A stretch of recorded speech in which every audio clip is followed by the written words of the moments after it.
Hello friends, నేను మీ గాయత్రిని. ఇవాళ ఏం చెప్పాలనుకుంటున్నా అంటే, శనివారం వచ్చేసింది కదండి. అది ఇండియా అయితే ఏముంది, అమెరికా అయితే ఏముంది, మన రక్తంలో కలిసిపోయి ఉంటుంది శనివారం అనే ఒక ఎమోషను. అందుకనేసి మనమైతే మన ఇంటి దగ్గర ఉండే ఒక టెంపుల్కి వచ్చేసాను. ఇది ఎడిసన్లో ఉంది.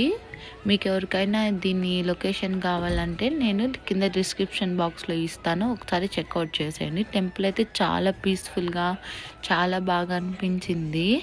దేవుడు కూడా మంచి ఇండియాలో ఉంటారు కదా విగ్రహము, అలాగా పంచలోహం లాగా బాగా అనిపించింది. అలానే పైన గోపురం కార్వింగ్ అయితే ఇంకా సూపర్గా ఉంది. ఖచ్చితంగా ఈ టెంపుల్ అయితే విజిట్ చేయండి, ఒక డిఫరెంట్ ఎక్స్పీరియన్స్ అయితే వస్తుంది. ఈ లోపల మావాడు చకచకా ఒక బనానా అయితే లేపేసి తినేస్తున్నాడు. అలానే మర్చిపోకుండా యూఎస్ఏ గాయత్రి ముచ్చట్లకి సబ్స్క్రైబ్ చేసుకోండి. Thank you so much for watching.